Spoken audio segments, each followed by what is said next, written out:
Hallelujah. Praise the lord. Hallelujah. સરસ.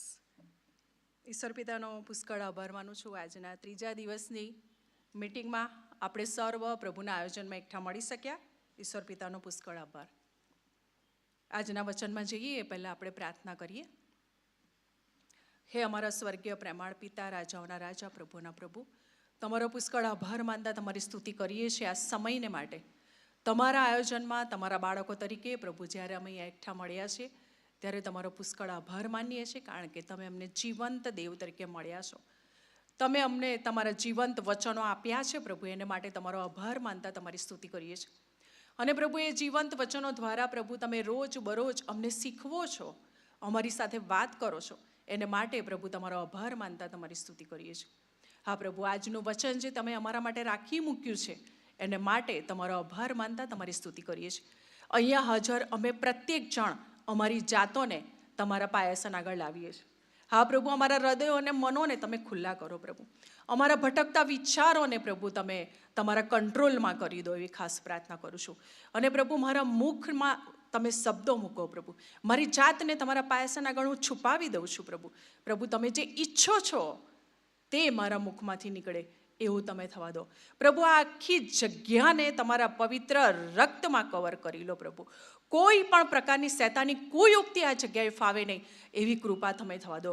અને પ્રભુ, અહીંયા હાજર અમે પ્રત્યેક જણ તમારી હાજરીને મહેસૂસ કરી શકીએ એવી કૃપા તમે થવા દો પ્રભુ. તમારા અગ્નિરૂપી કોટને અહીં પ્રભુ તમે અહીંયા જાહેર કરી દો પ્રભુ. તમારા દૂતોની ફોજને અહીંયા ખડકી દો કે જેથી કરીને જેટલું પણ વચન અહીંયા પડે, જેટલા પણ બી પડે તે વવાય પ્રભુ, નિષ્ફળ ન જાય, નકામા ન જાય એવી કૃપા તમે થવા દો પ્રભુ. ફરી એકવાર પ્રભુ, મારી જાતને તમારા હાથમાં સોંપું છું. અહીંયા હાજર અમે પ્રત્યેક જણ અમે તમારા હાથમાં સોંપાઈએ છીએ. અમારી પ્રાર્થના પ્રભુ ઈસુ ખ્રિસ્તના નામમાં સાંભળોને સ્વીકાર કરો બાપ. આમેન. આપણું આ જે માનવ જીવન છે, આપણે જે વ્યતીત કરી રહ્યા છે અથવા જે મુસાફરીમાં આપણે આગળ જઈ રહ્યા છે, તો આપણને ઘણીવાર એવું લાગે છે કે કેટલું બધું કપરું છે, કેટલો બધો સંઘર્ષ છે, કંઈક ને કંઈક વિકટ સમસ્યાઓ આપણી સામે આવતી જ રહે છે. અને એ સમસ્યાઓની સાથે સાથે આપણે આપણું જીવન વ્યતીત કરીએ છીએ. રોજ જો આપણે ન્યૂઝપેપર ખોલીએ તો એક સમાચાર એવા હોય છે કે જે આપણને ડરાવી દે છે, અથવા આપણને દુઃખી કરી દે છે, અથવા આપણને વિચલિત કરી દે છે. અને એ પ્રકારના જીવનમાંથી અથવા એ પ્રકારના સમયમાંથી આપણે પસાર થઈ રહ્યા છે. ગત સમયોમાં આપણે કોરોનાનો અનુભવ કર્યો, બહુ ભયંકર સમયગાળો હતો. રોજે રોજ જે આપણી સામે સમાચારો આવતા હતા અને રોજે રોજ મરણના સમાચારો આવતા હતા, જે બીનાઓ બનતી હતી અને જે ઘટનાઓ આપણા કાન સુધી પહોંચતી હતી તે આપણને વિચલિત કરી દે તેવી હતી. પણ જાણે એવું છે કે આ જે બધી બાબતો છે તે આપણા જીવનનો એક ભાગરૂપે છે અને એમને એમ જ આપણું જીવન વ્યતીત થતું રહે છે. અને હજુ પણ આપણે એવા જ સમયમાંથી પસાર થઈ રહ્યા છે, રોજે રોજ કંઈક ને કંઈક. અને હું એને વાવાઝોડા સાથે સરખાવું છું. આપણા જીવનમાં જે બધી સમસ્યાઓ આવે છે ને તેને આપણે જોઈએ છે કે દર થોડા સમયે વાવાઝોડું આવે. કોઈક ને કોઈક સમુદ્રમાંથી વાવાઝોડું આવે અને એને અલગ અલગ નામ આપવામાં આવે. કોઈક વાર ઓખી નામ આપવામાં આવે, કોઈ વાર એને ગુલાબ નામ આપવામાં આવે, શાહીન નામ આપવામાં આવે. એને અલગ અલગ નામના વાવાઝોડા સમયાંતરે આવતા રહે છે. અને એવી જ રીતે માનવ જીવનમાં પણ, એટલે આપણા જીવનોમાં આવા જાતના વાવાઝોડા આવતા રહે છે સમયાંતરે. એ વાવાઝોડા કેવા પ્રકારના હોય તો ક્યારેક આર્થિક સમસ્યાનું વાવાઝોડું આવે, ક્યારેક નોકરીનો પ્રશ્ન, માંદગીનો પ્રશ્ન, પ્રિયજનના મૃત્યુનો પ્રશ્ન અને બાળકોનો પ્રશ્ન. આવા બધા નામના અલગ અલગ નામના વાવાઝોડા આપણા જીવનમાં આવતા જ રહે છે. પણ એ બધાની વચ્ચે સવાલ એ છે કે ખ્રિસ્તી વ્યક્તિ તરીકે, એક વિશ્વાસી વ્યક્તિ તરીકે આપણો એ સમયે આપણે કેવી રીતે વર્તીએ છીએ? શું આપણે નાસીપાસ થઈ જઈએ છીએ, ડગી જઈએ છીએ, નિરાશ થઈ જઈએ છીએ, કચકચ કરીએ છીએ, પ્રભુની સામે માથું ઉચકીએ છીએ? આપણે કેવું વર્તન કરીએ છીએ? પ્રભુએ તો આપણને કીધું જ છે, યોહાન 16:33 કે જગતમાં તમને સંકટ છે, પણ હિંમત રાખો, જગતને મેં જીત્યું છે. એટલે પહેલાં જ પ્રભુએ કહી દીધું કે સંકટ તો છે જ. મેં તે દિવસે પણ કીધેલું કે પ્રભુ આપણી હોડીમાં બેઠા છે, એટલે એનો મતલબ એવો નથી કે વાવાઝોડું નથી આવવાનું. વાવાઝોડું તો આવવાનું છે, પણ પ્રભુ આપણી હોડીને ડૂબવા દેશે નહીં, એ વાત ચોક્કસ. એટલે જગતમાં આપણે જીવી રહ્યા છીએ, પછી આપણે ખ્રિસ્તી તરીકે હોય કે ગમે તે હોઈએ, પણ આપણે એ વાવાઝોડાનો સામનો તો કરવાનો જ છે. પણ આપણે જ્યારે ખ્રિસ્તી વ્યક્તિ તરીકે જ્યારે આપણે વાત કરી રહ્યા છે ને, ત્યારે એક સવાલ છે કે આવા વાવાઝોડા જ્યારે આપણા જીવનની અંદર આવે છે, ત્યારે આપણે કેમ ડગી જઈએ છીએ?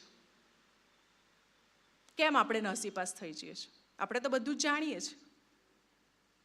આપણને તો બાઇબલની કેટલી બધી કલમો મળે છે, કેટલા બધા અધ્યાય ખબર છે, પ્રભુએ કેટલા બધા કામ કર્યા તે આપણને ખબર છે, તો પણ કેમ આપણે નાસીપાસ થઈએ છીએ? એનું કારણ છે માથીનો 16મો અધ્યાય અને એની 13-16 કલમ, જે હું તમારા માટે વાંચું છું. માથી 16 અને 13-16 કલમમાં લખેલું છે કે ઈસુએ કેસરિયા ફિલિપીની સીમમાં આવીને પોતાના શિષ્યોને પૂછ્યું કે માણસનો દીકરો કોણ છે?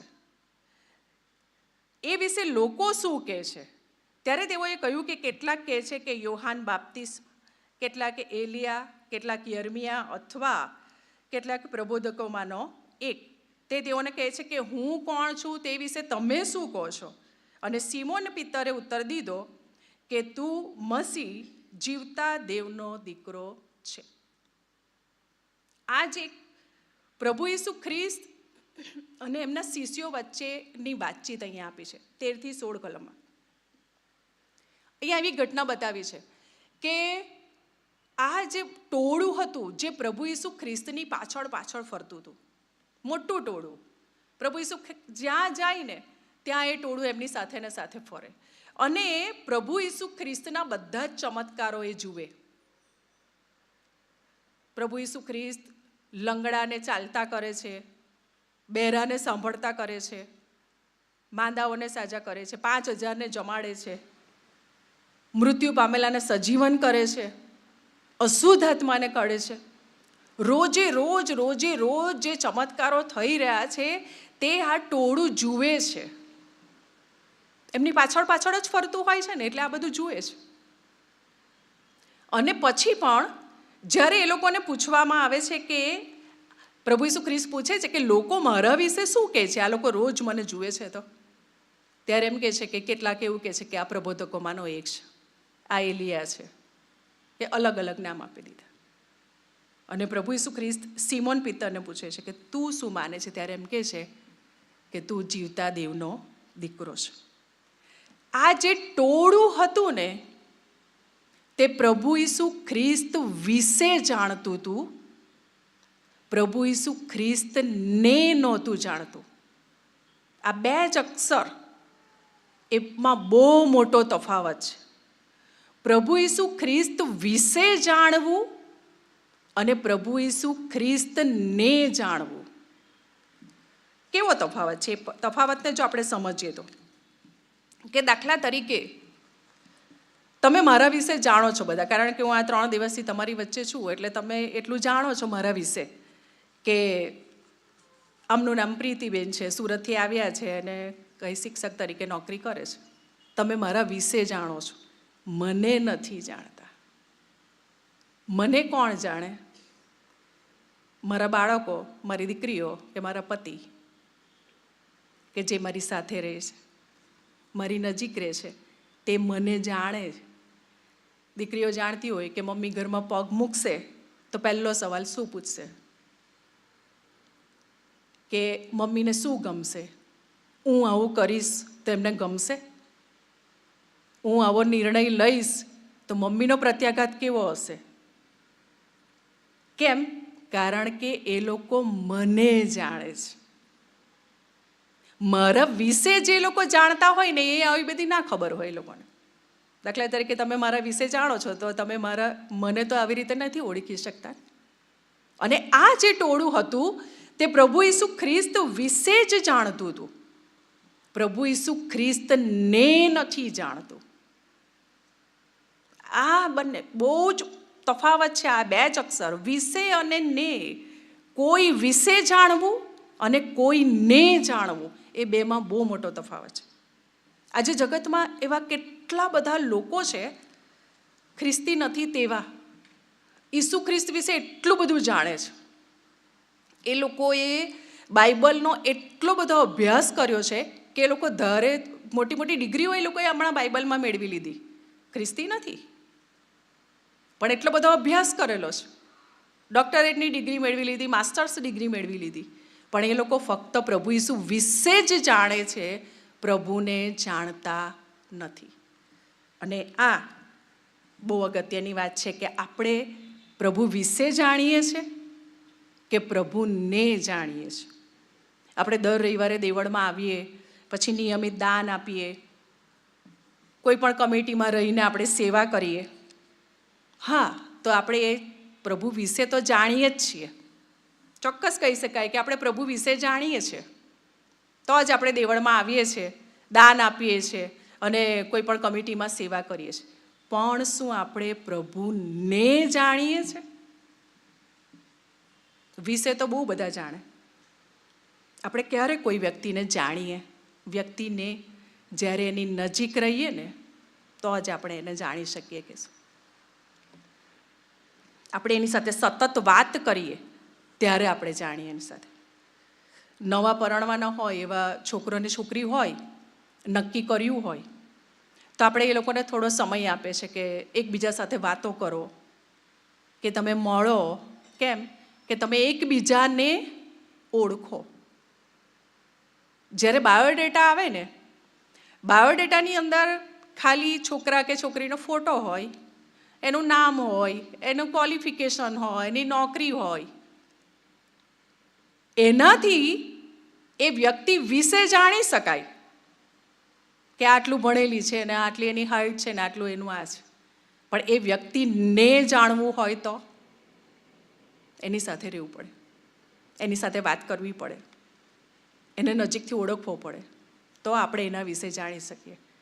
ઘણીવાર કેટલીક બહેનો ભેગા મળે ને, એટલે એમના પતિઓ વિશે વાત થતી હોય, એટલે એક બેન પહેલે બીજા બેનને કે તમારા પતિ બહુ સારા, કેટલી તમને મદદ કરે છે ને બધું.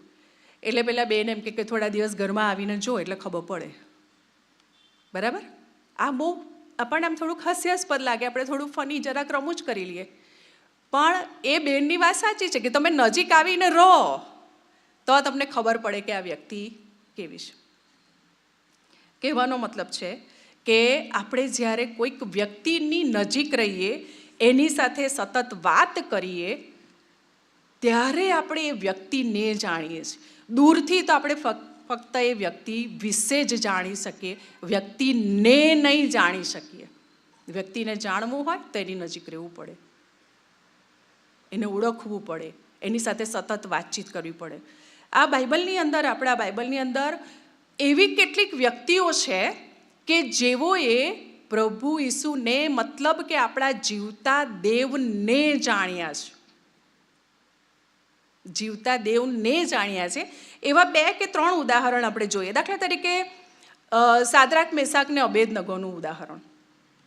જ્યારે નબુખાદનેસર રાજા એ મોટી 60 ફૂટની મૂર્તિ બનાવે છે, આપણને બધાને આ વાર્તા ખબર છે, અને મૂર્તિ બનાવે છે અને પછી એવું ફરમાન લાવે છે કે બધાએ આ મૂર્તિને આગળ નમવાનું.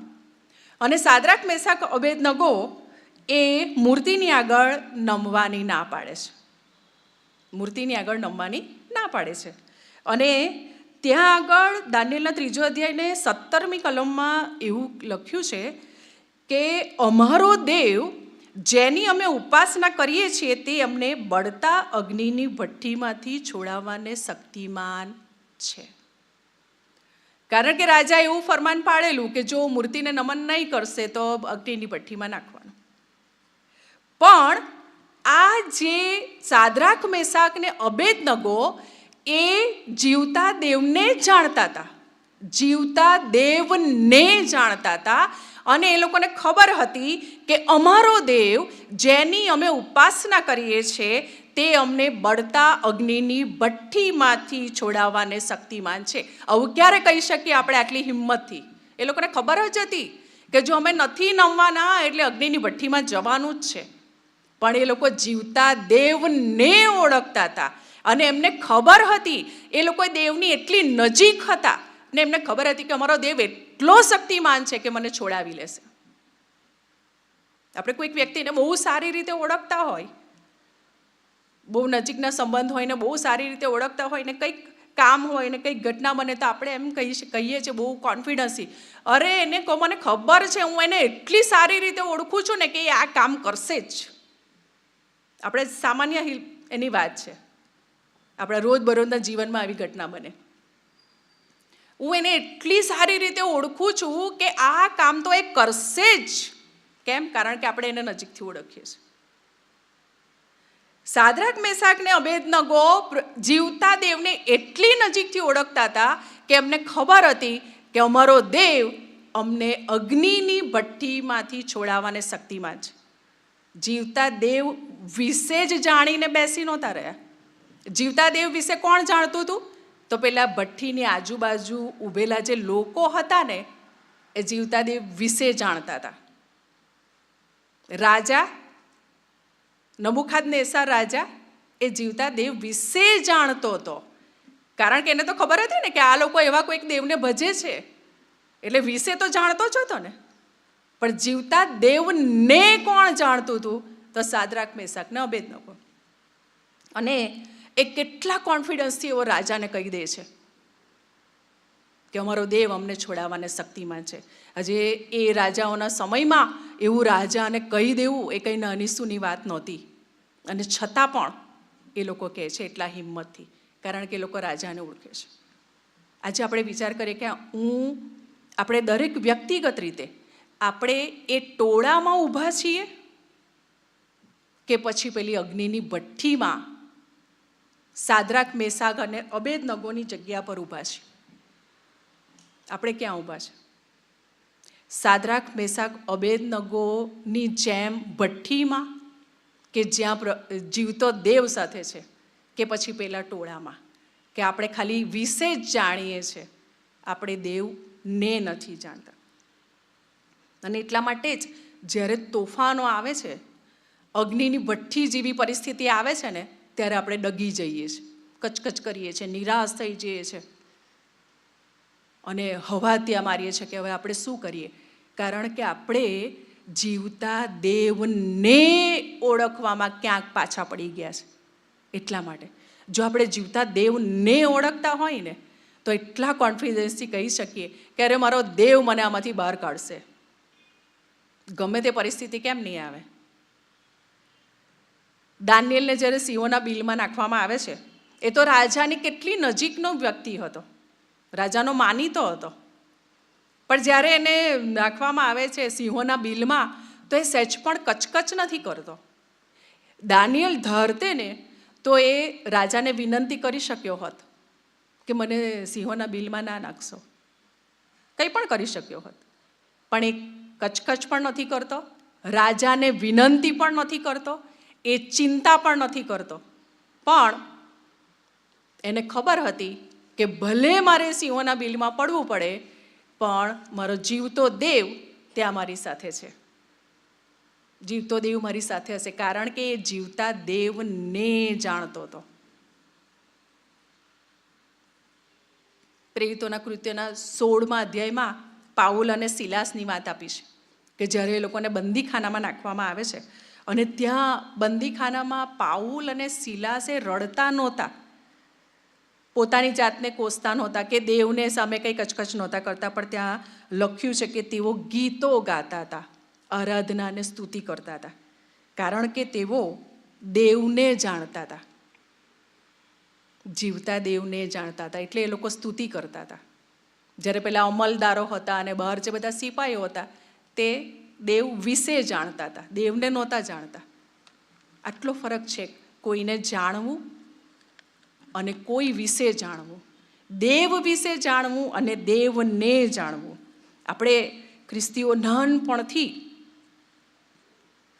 પ્રભુ મંદિરમાં આવીએ છીએ, બાઇબલ વાંચતા હોઈએ, સન્ડે સ્કૂલ ને બધું, એટલે આપણને ઘણું બધું ખબર, લગભગ બધું ખબર હોય કે ઈસ્ટર શું છે ને નાતાલ શું છે ને ગુડ ફ્રાઈડે શું છે. બાઇબલની બધી વાર્તાઓ આપણને ખબર હોય, બધી ઘટનાઓ ખબર હોય, ઘણી બધી કલમો આપણને મળે હોય. બાઇબલ સ્ટડીમાં આપણે તો જતા હોઈએ, આપણે તો સેવાઓ પણ કરતા હોઈએ. પણ શું આપણે પ્રભુ ઈસુને જાણીએ છીએ?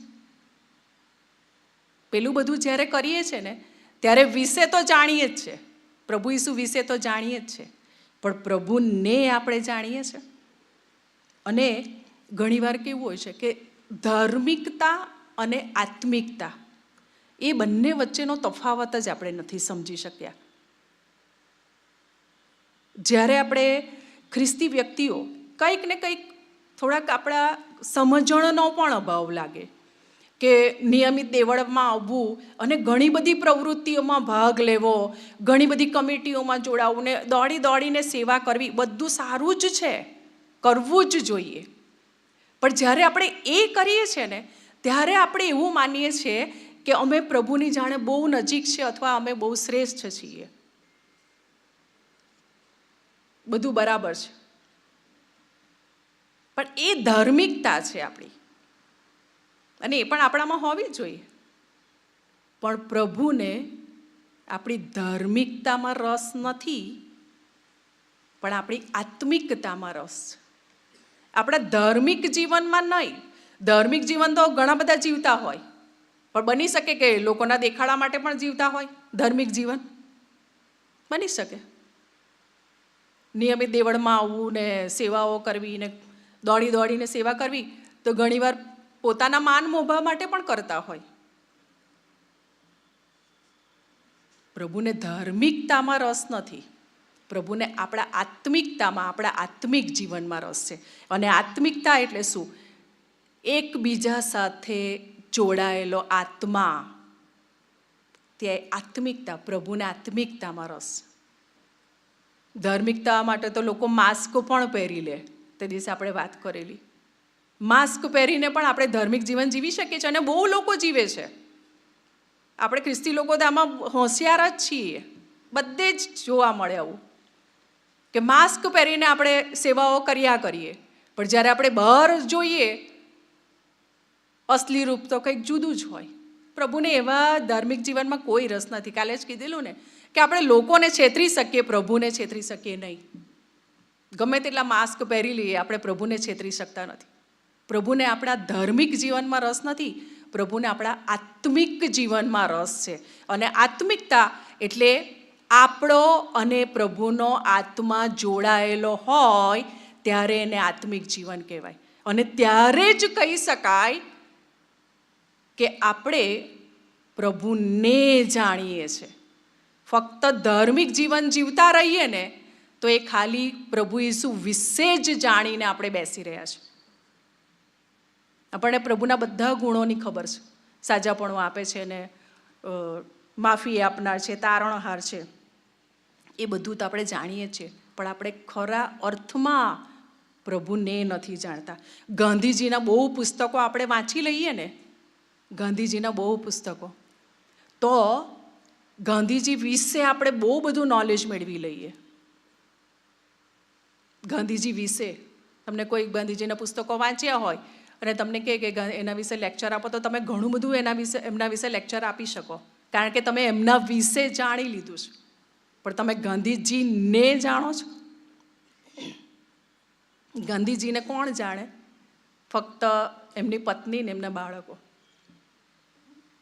કે એમનો જે નજીકના સાથી હશે તે જ એમને જાણતા. બાકી તો આપણે બધા તો ગાંધીજી વિશે જ ખાલી જાણીએ છીએ. એટલે આજે આપણે પોતે પોતાની જાત વિશે વિચાર કરીએ કે હું પ્રભુ ઈસુ વિશે જાણું છું કે પ્રભુ ઈસુને જાણું છું. આ જે બધી પ્રવૃત્તિઓ આપણે કરીએ છીએ અને ઘણું બધું જે પરંપરાગત જે બધી બાબતો આપણે કરતા રહીએ છીએ ને, તે તો પ્રભુ ઈસુ ખ્રિસ્ત વિશે જાણીએ છીએ માટે કરીએ છીએ.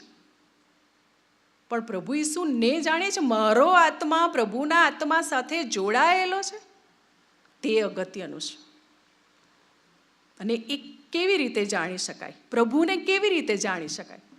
તો પ્રભુની નજીક રહેવાથી, પ્રભુની હજુરમાં બેસવાથી, પ્રભુના વચનોમાં સતત રહેવાથી, પ્રાર્થનામાં રહેવાથી અને આપણા જીવનમાં પ્રભુના કાર્યોને અનુભવવાથી આપણે પ્રભુને જાણી શકીએ.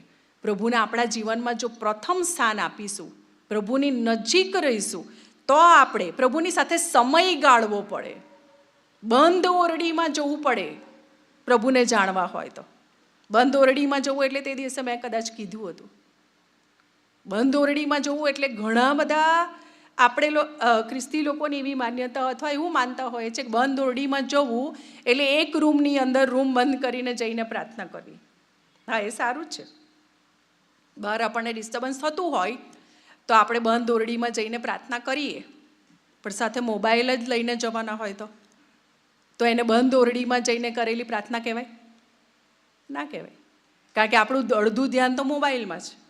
તો ક્યાંથી આપણે પ્રભુને ઓળખી શકવાના?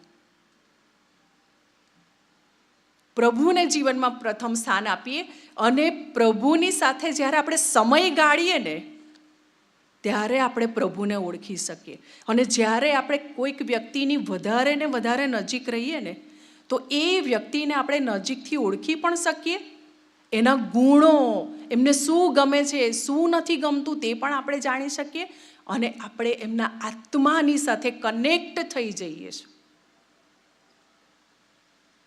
આપણા ઘરના જે સભ્યો છે, પતિ પત્ની વચ્ચેનો સંબંધ હોય કે માતા અને બાળક વચ્ચેનો સંબંધ હોય, તે કેવો સંબંધ છે?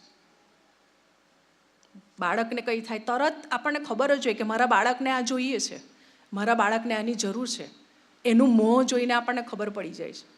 આપણો આત્મા એની સાથે કનેક્ટ થઈ જાય છે. નજીક રહેવું પડે તો આપણે પ્રભુને જાણી શકીએ, નહીં તો ત્યાં સુધી તો આપણે પ્રભુ ઈસુ વિશે જ જાણ્યા કરીશું.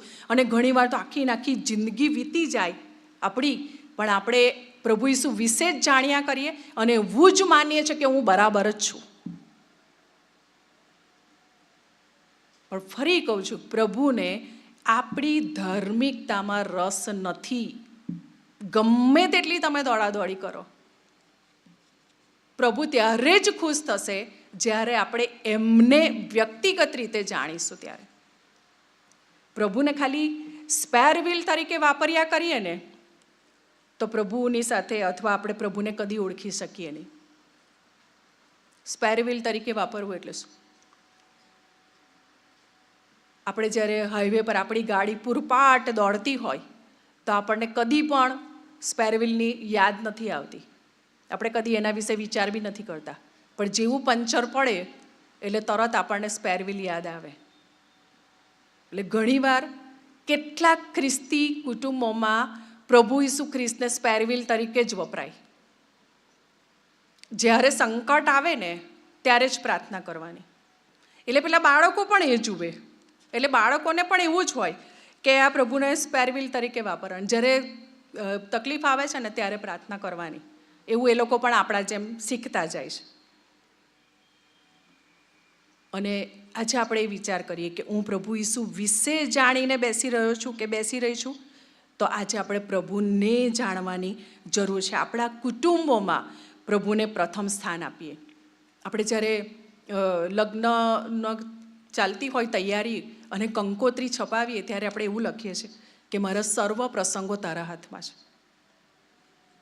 પણ ખરેખર સર્વ પ્રસંગ પ્રભુના હાથમાં છે? આપણે આપ્યા છે? આપણે પ્રભુને પૂછ્યું? આપણે તો બધું આપણી રીતે નક્કી કર્યું અને પછી કંકોત્રીમાં ઉપર લખી દીધું. આપણે પ્રભુને ક્યાં પૂછવા ગયા કે પ્રભુ આ લગ્ન સંબંધમાં અમે આગળ વધીએ?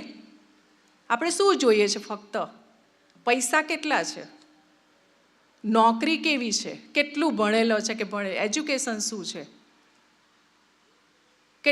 ઘરમાં કેટલા સભ્યો. હવે તો એવું પણ જુએ કે ઘરમાં બહુ મોટું ફેમિલી નથી ને. આવું બધું આપણે જોઈએ. ક્યારેય આપણે, હા અમુક કુટુંબો કરે છે, નો ડાઉટ, પણ જે જનરલ જે આપણા સમાજમાં જે બની રહ્યું છે તેની વાત કરું છું.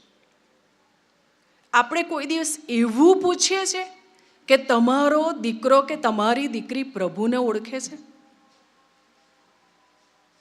આપણે એ જાણવાની કોશિશ કરીએ છીએ કે એ દીકરો કે દીકરી જેને સાથે આપણે સંબંધ બાંધવા જઈ રહ્યા છે તે પ્રભુને ઓળખે છે?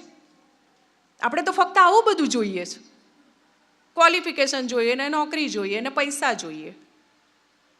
અને પછી એ લગ્નમાં જ્યારે ભંગાણ પડે ત્યારે આપણે દોષ કોને દઈએ છીએ? ત્યારે કેટલાક તો એવું પણ બોલે કે દેવળમાં લગ્ન કરેલા તો પણ આવું થયું, દેવળમાં લગ્ન કરેલા તો પણ આવું થયું. અને અમુક જણ તો વળી એવું કે આ પાળક સાહેબ પાસે લગ્ન કરાવેલા તો પણ આવું થયું. અરે પાળક સાહેબે લગ્ન કરાવ્યા તો પાળક સાહેબનો શું વાંક છે? તમે પ્રભુને પૂછ્યું? આપણે પ્રભુની યોજના જાણી કે પ્રભુ આ સંબંધમાં અમે આગળ વધીએ કે નહીં? પ્રભુની આપણે ઈચ્છા જ જાણવાની દરકાર કરતા નથી. પણ એ ક્યારે જાણી શકાય પ્રભુની યોજના? જ્યારે નિકટનો સંબંધ હોય તો જાણી શકાય. ખાલી પ્રભુ ઈસુ ખ્રિસ્ત વિશે જાણીને બેસી રહ્યા હોય તો એ યોજના કદી પણ જાણી શકાય નહીં.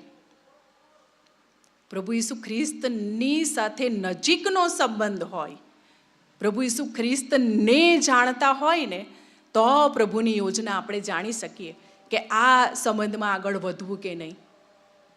અને એ આપણે જાણતા નથી, પ્રભુની યોજના જાણી શકતા નથી, કારણ કે પ્રભુની સાથે નિકટનો સંબંધ છે નહીં. અને પછી જ્યારે સંબંધો તૂટે છે ત્યારે આપણે એકબીજા પર દોષારોપણ કરીએ છીએ. પણ ખરેખર વાંક તો આપણો જ છે. માતા પિતાનો મૂળ વાંક તો માતા પિતાનો જ કહેવાય. આપણે હંમેશા પેલા છોકરા છોકરીઓનો વાંક કાઢતા હોઈએ છીએ કે આ છોકરો આવો છે ને છોકરી આવી છે. પણ મેઇન મુખ્ય માતા પિતા. તમે પ્રભુની આગળ ગયા, પૂછ્યું અને એ દરકાર લીધી કે એ છોકરો કે છોકરી પ્રભુને ઓળખે છે કે નહીં? શું એની ધન દોલત, એની નોકરી ને એનું ક્વોલિફિકેશન આખું જીવનનું ગાળું ગબડાવવાનું છે? જ્યાં સુધી પ્રભુની સાથેનો સંબંધ ના હોય ત્યાં સુધી કંઈ આગળ થવાનું નથી. અને જ્યારે આ વસ્તુ બને છે ત્યારે આપણે 100% કહી શકીએ કે પ્રભુ ઈસુ ખ્રિસ્ત વિશે જ જાણ્યું છે, પ્રભુ ઈસુ ખ્રિસ્તને નથી જાણ્યું. જો આપણે પ્રભુ ઈસુ ખ્રિસ્તને જાણતા હોય ને તો સૌથી પહેલાં આપણે એ પ્રશ્ન પૂછીએ, પ્રભુની ઓળખમાં છે? ને પછી આપણે કચકચ કરીએ, નિરાશ થઈએ, દુઃખી થઈએ, એટલે દોષારોપણ કરીએ. અને પછી એ તમારે જે ઘટનાઓ આપણા સમાજમાં બની રહી છે તે એ આને કારણે બની રહી છે. કેટલા બધા પ્રશ્નો, કેટલા બધા પ્રશ્નો. પ્રભુની સાથે કોમ્પ્રોમાઇઝ. 10મા 12મામાં બાળક આવે એટલે VBSમાં નહીં જાઓ કે સન્ડે સ્કૂલમાં નહીં જાઓ, દેવળમાં નહીં આવો તો ચાલશે. અને આ જે બધી બાબતો આપણે પ્રભુની સાથે, પ્રભુના ઘરની સાથે કોમ્પ્રોમાઇઝ કરીએ છીએ. ત્યાં પહેલું જવાનું, અહીંયા નહીં આવો તો ચાલશે, અહીંયા કશું બગડી જવાનું નથી, ત્યાં એક દિવસનું ટ્યુશન જતું રહેશે તો બહુ બધું બગડી જશે. પણ આપણને એ નથી ખબર કે ગમે તેટલું ભણી લેશે પણ જો પ્રભુને નહીં ઓળખતા હોય તો એ કશું જ કામ લાગવાનું નથી. વ્યર્થતાની વ્યર્થતા અને સઘળું વ્યર્થ. ભલે આપણું બાળક ગમે તેટલું ભણી લે, પછી એ ડૉક્ટર બની જાય કે એન્જિનિયર બની જાય, પણ જો એ પ્રભુને નથી ઓળખતા તો એ કશું જ કામનું નથી એમનું ક્વોલિફિકેશન. કારણ કે એમનું ક્વોલિફિકેશન, એમની નોકરી, એમનો પગાર એ એમને બચાવી શકવાનું નથી. અને પ્રભુને આપણે જેટલા જાણીશું ને તેટલો આપણો વિશ્વાસ મજબૂત બનશે. આપણે નક્કી કરીએ કે મારે પ્રભુ ઈસુ ખ્રિસ્તને જાણવું છે. જો આપણે પ્રભુ ઈસુ ખ્રિસ્તને જાણતા જઈશું ને જેમ જેમ, એમ આપણો વિશ્વાસ એમના પર વધતો જશે. કારણ કે જ્યારે આપણે પ્રભુની નજીક રહીએ છીએ ત્યારે આપણને પ્રભુના એટલા બધા અનુભવો થાય છે. નાની નાની વાતોમાં પ્રભુનો હાથ આપણે જોઈએ છીએ. આપણે અનુભવીએ છીએ કે ઓ પ્રભુ મારી આગળ ચાલી રહ્યા છે, ડગલે ને પગલે, ડગલે ને પગલે, ડગલે ને પગલે. અને હું જ્યારે કશે કામ જવાનું હોય ત્યારે પહેલાં પ્રભુ આગળ આગળ ચાલો. નજીક છે ને, નજીક છે તો આગળ આગળ ચાલશે ને. એટલા આત્મવિશ્વાસથી આપણે કહેવું પ્રભુ આગળ આગળ ચાલો, હું તમારા પગલામાં પગ મૂકીને ચાલું છું. અને પછી જ આપણા રસ્તાઓ ખુલ્લા થાય છે. પ્રભુને ઓળખવા પડશે. એક સાહસિક માણસનું ઉદાહરણ છે, તમે કદાચ સાંભળ્યું પણ હશે કે સાહસિક માણસ પેલા દોરડા પર ચાલતો હતો. 2 પહાડની વચ્ચે દોરડું બાંધેલું, નીચે ઊંડી ખાઈ છે. અને એ જે સાહસિક માણસ છે તે શું કરતો હતો? તો આ પહાડ પરથી દોરડા પર ચાલીને સામેના પહાડ પર જાય. અને એક કામ વારંવાર કરતો હતો. અને પછી એક સમયે એણે ડિક્લેર કર્યું, મીડિયાને એને બધાને બોલાવ્યા અને એ લોકોની હાજરીમાં એ આ કરવાનો હતો. એટલે બંને બાજુ એટલા બધા લોકો ભેગા થયા, બધા મીડિયાવાળાને બધા ઇન્ટરવ્યૂ લેવા માટે, પૂછવા માટે ને એનું વિડીયો રેકોર્ડિંગ કરવા માટે. અને પેલો સાહસિક માણસ છે તેણે આ પહાડ પરથી દોરડા પર ચાલવાનું શરૂ કર્યું ને ત્યાં પહોંચી ગયો. એટલે પહાડ પર બંને બાજુ જેટલા પણ લોકો હતા તેટલા બધાએ બહુ જ તાળીઓ પાડી, બહુ તાળીઓ પાડી. પછી પેલો જે સાહસિક માણસ જે હતો ને તેણે શું કર્યું? એના એક મિત્રને ખભા પર બેસાડી દીધો. અને પછી એ મિત્રને લઈને એક છેડા પરથી બીજા છેડા પર ગયો. બધા લોકોએ બહુ તાળી પાડી, અરે વાહ. અને પછી એનો મિત્ર તો થોડોક હેલ્ધી, એટલે લોકો તો વાહ વાહ કરી ગયા, અરે વાહ, આટલો મજબૂત એનો મિત્ર તો પણ એને ખભા પર બેસાડીને આ દોરડા પર ચાલ્યો. મીડિયાવાળા પણ બધા બહુ જ ખુશ થઈ ગયા અને એનું રેકોર્ડિંગ કર્યું ને ઘણું બધું. પછી પેલો જે માણસ છે, જે સાહસિક માણસ, એણે લોકોને કીધું કે તમારામાંથી જો કોઈને મારા ખભા પર બેસવું હોય તો હું તમને આ પહાડ પરથી પેલા પહાડ પર લઈ જઈશ. લોકોએ તો જોયેલું જ ને કે પોતે પણ ચાલી શકે છે અને એના મિત્રને બેસાડીને પણ ચાલી શકે છે. એક વાર પૂછ્યું, 2 વાર પૂછ્યું, કોઈ મારા ખભા પર બેસે છે? હું તમને લઈ જઈશ. 3જી વાર પૂછ્યું, કોઈ તૈયાર નહીં થયું. પછી એકદમ નાનો 10 વર્ષનો છોકરો તૈયાર થઈ ગયો, હું બેસીશ એમ. એટલે પેલા માણસે એને ખભા પર બેસાડી દીધો, 10 વર્ષના છોકરાને. અને પછી આ પહાડ પરથી પેલા પહાડ પર ગયો. એટલે મીડિયાવાળા અને લોકોએ તો તાળીઓ પાડી, બહુ જ તાળીઓ પાડી. અને પેલા મીડિયાવાળા બધા રેકોર્ડિંગ ને ઘણું બધું થયું, ઇન્ટરવ્યૂ લીધું. પછી પેલા નાના છોકરાને પૂછ્યું કે આટલા બધા લોકો બંને બાજુ ઊભા છે, જુવાનો અંદર કેટલા બધા છે, અને કોઈ તૈયાર ના થયું અને તું તૈયાર થઈ ગયો? આ નીચે ખીણ તો જો કેટલી ઊંડી છે, તને બીક નહીં લાગી? એટલે પેલા છોકરાએ કીધું કે ના, કારણ કે આ જે માણસ છે ને તે મારા પપ્પા છે.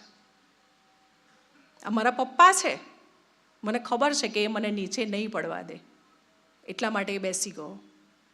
પેલું ટોળું જેણે જોયું કે આ માણસ કરી શકે છે, એના મિત્રને પણ લઈ જઈ શકે છે, પણ એ લોકો બેઠા નહીં. આપણે ઘણીવાર ખ્રિસ્તીઓ એ ટોળામાં જ રહીએ, ટોળામાં જ રહીએ છીએ. આપણે ખાલી તાળીઓ પાડીએ.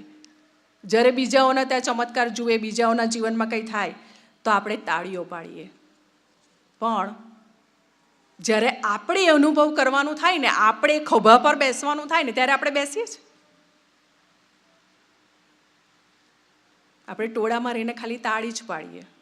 પણ જ્યારે પ્રભુ એમ કહે છે કે મારા ખભા પર બેસી જા, ભલે ગમે તેટલી ઊંડી ખાઈ હોય, હું તને નહીં પડવા દઉં, પણ આપણે બેસતા નથી. ને ઓળખે છે, એના પિતાને ઓળખે છે, એટલે એ બેસી ગયો. પેલું ટોળું તે ખાલી પેલા માણસ વિશે જ જાણતું હતું, એટલે એ લોકો નહીં બેઠા. એ લોકોને ખાલી એટલી જ ખબર હતી ને કે આ તો સાહસિક માણસ છે ને અહીંયાથી આમ જાય છે, એના વિશે જાણતા હતા, એટલે એ લોકો નહીં બેઠા.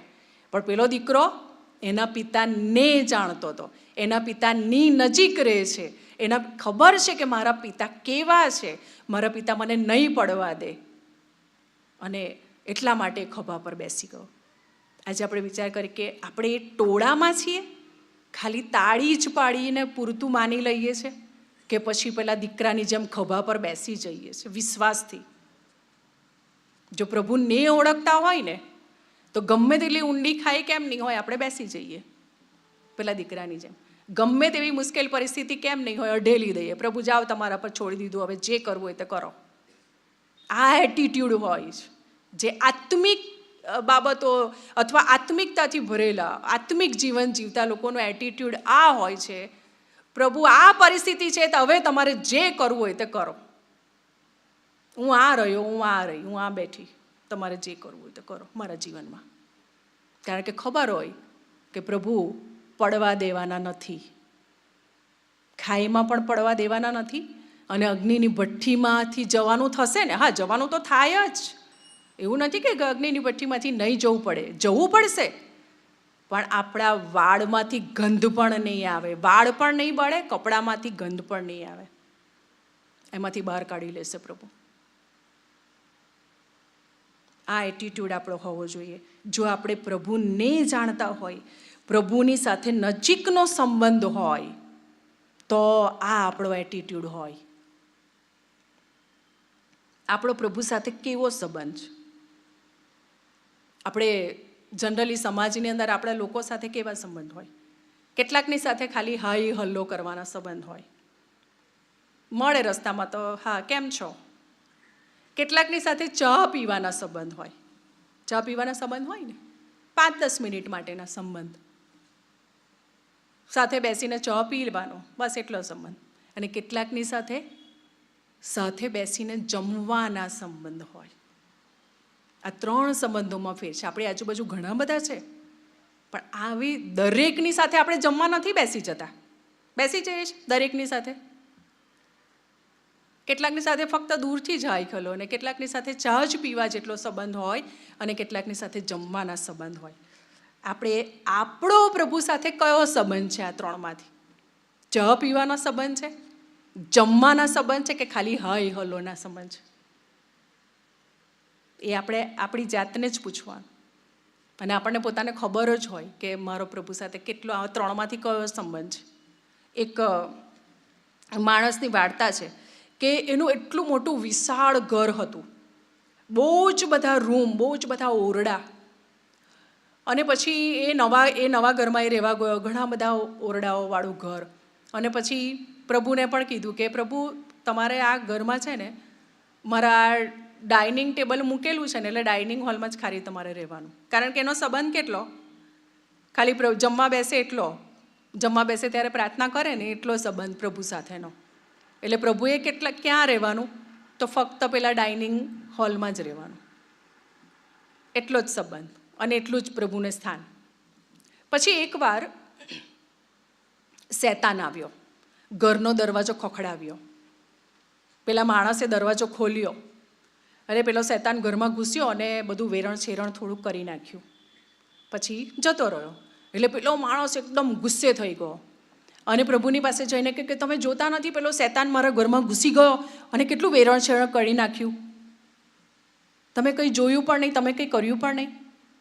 એટલે પ્રભુ એને કહે છે કે તે મને બહાર જવાનું કીધું છે, તે તો મને ખાલી આટલા એરિયામાં જ રાખ્યો છે, મારે તો ખાલી આટલા રૂમમાં જ રહેવાનું છે, તે મને ક્યાં કશું જ આગળ જવાનું કીધું છે, તો હું કેવી રીતે જાઉં? પછી કે સારું ચાલો પ્રભુ, તમે હવે છે ને ત્યાં મારી આજુબાજુના 2-3 ઓરડા છે ને તેમાં પણ તમે જજો. એટલે પ્રભુ કહે છે કે સારું. પછી ફરી વાર શેતાન આવ્યો. હવે જ્યારે શેતાન આવ્યો ને ત્યારે 4-5 એના બીજા સાથીઓને પણ લઈને આવ્યો. ફરી પાછો દરવાજો ઠોક્યો, એટલે પેલા માણસે ખોલ્યો દરવાજો. ફરી પાછું આખું ટોળું અંદર ઘૂસી ગયું, શેતાન ને એના સાથીઓ. અને આ વખતે પહેલાં કરતાં પણ વધારે નુકસાન કર્યું. એટલે ફરી પાછો પેલો માણસ બહુ જ ગુસ્સે થઈ ગયો અને પછી પ્રભુને જઈને કહે છે કે જુઓ ને, આટલા બધા અંદર આવી ગયા અને મારા ઘરમાં આટલું બધું ભેલાડી નાખ્યું ને કેટલું બધું મને નુકસાન કર્યું, અને તમે આવ્યા પણ નહીં, તમે જોયું પણ નહીં. એટલે પ્રભુ કહે છે તે મને આગળ સુધી જવાની ક્યાં પરમિશન આપી છે? તે તો મને અહીંયા ડાઇનિંગ હોલ ને આજુબાજુના 2 ઓરડા. પછી એને પેલાને માણસને ભૂલ સમજાય. પછી કે સારું સારું, હવે છે ને તમે મારા આખા ઘરમાં ફરજો, આખા ઘરમાં જવાની તમને છૂટ છે. એટલે પ્રભુ કહે છે કે ઓકે. અને પછી 3જી વાર શેતાન આવે છે, અને 3જી વાર જ્યારે આવે છે ને ત્યારે આખું મોટું લશ્કર લઈને આવે છે. દરવાજો ઠોકે છે, દરવાજો પ્રભુ ખોલે છે, કારણ કે આખા ઘરમાં જવાની પરમિશન આપેલી, એટલે દરવાજો પ્રભુએ ખોલ્યો. જેવો પ્રભુએ દરવાજો ખોલ્યો એટલે આખું લશ્કર ઊભી પૂંછડીએ ભાગી ગયું. આપણે પ્રભુને આપણા જીવનમાં, આપણા કુટુંબમાં અને આપણી મંડળીમાં કેટલા એરિયામાં ફરવા દઈએ છીએ, કેટલા એરિયામાં એમને આપણે સ્થાન આપે છે કે તમારે આટલામાં રહેવાનું, આટલામાં રહેવાનું. આપણા દરેક ક્ષેત્રમાં, પછી આપણું લગ્ન જીવન હોય, કૌટુંબિક જીવન હોય, નોકરીનું ક્ષેત્ર હોય, આત્મિક બાબત હોય, શું આપણે એ બધામાં પ્રભુને ઇન્વોલ્વ કરીએ છીએ? એટલે અથવા તો બધા જ ક્ષેત્રોમાં આપણે પ્રભુને પરમિશન આપીએ છીએ કામ કરવાની? જો પ્રભુને બધામાં કામ કરવાની પરમિશન નહીં આપે તો પ્રભુ કેવી રીતે કામ કરીશ? પ્રભુને આપણા જીવનનો સંપૂર્ણ કબજો સોંપવો પડે તો પ્રભુ મોકળાશથી આપણા જીવનમાં કામ કરી શકે. પણ આપણે લિમિટેડ એરિયામાં રાખીએ, આપણા હૃદયની અંદર એક નાના ખૂણાની અંદર મૂકી દઈએ અને જ્યારે જરૂર પડે ત્યારે આપણે બહાર આવવા દઈએ. ચોક્કસ સંજોગોમાં પ્રાર્થના કરવાની હોય ત્યારે પ્રભુને યાદ કરીએ. પણ જો આખું હૃદય સોંપી દીધું હોય તો આપણે કશું કરવાની જરૂર જ નથી પડતી. પ્રભુ જ દરવાજો ખોલે અને લશ્કર ભાગે. એટલું આપણા જીવનની અંદર દરેક ક્ષેત્રની અંદર પ્રભુને કામ કરવાની મોકળાશ આપણે આપવી પડે તો પ્રભુ કામ કરે. પછી આપણે બાંધી દઈએ કે ના, આટલા જ એરિયામાં પ્રભુનું કામ થવું જોઈએ, પ્રભુએ ખાલી આટલા જ ઓરડામાં રહેવાનું. મારા લગ્ન જીવનની અંદર પ્રભુએ વિક્ષેપ નહીં કરવાનો, એમાં ઇન્ટરફિયર નહીં કરવાનો. કે મારા નોકરીની જગ્યા પર તો હું મન ફાવે તેમ જીવું, ત્યાં પ્રભુ ના ચાલે. આપણે કેટલા ખ્રિસ્તીઓ નોકરીના સ્થળે કેટલી ખરાબ ઇમ્પ્રેશન ઊભી કરી છે, આપણે સમાજમાં જોઈએ છે. કેટલા બધા દાખલાઓ આપણે નોકરીના સ્થળ પર એટલું ખરાબ વર્તન હોય કે ઘણીવાર તો આપણને ખ્રિસ્તી સમાજ એક આવા થોડાક લોકોને લીધે આખો વગોવાઈ જાય.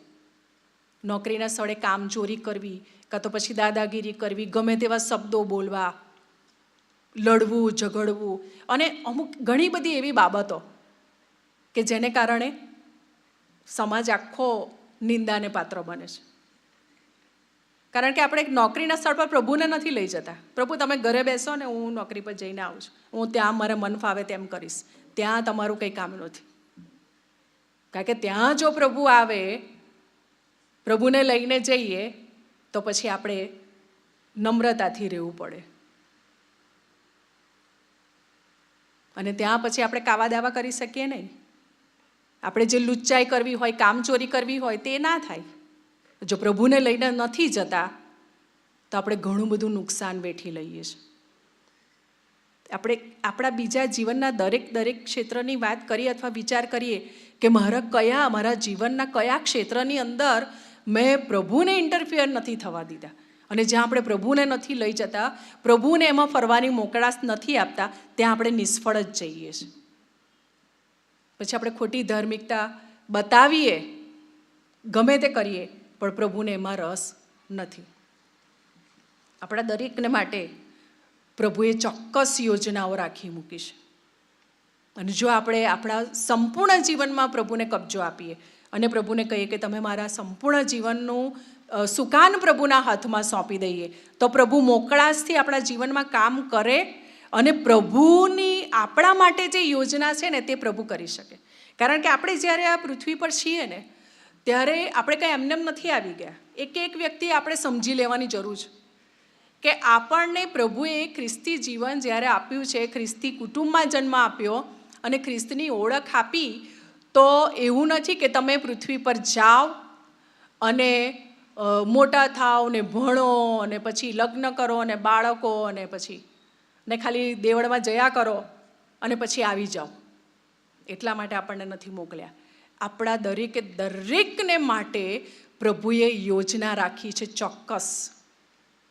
પ્રભુ એ યોજના આપણી પાસે અથવા એ કામ આપણી પાસે કરાવવા માંગે છે, પણ આપણે યોજનાને જ નથી સમજી શકતા. કેમ યોજનાને નથી સમજી શકતા?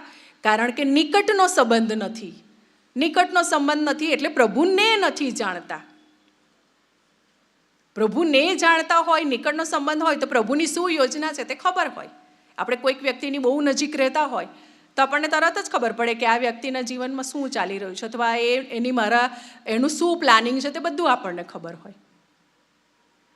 પણ આપણે પ્રભુની નજીક નથી રહેતા, પ્રભુને નથી જાણતા, એટલે પ્રભુની આપણા જીવન વિશે શું યોજના છે તે આપણે સમજી શકતા નથી.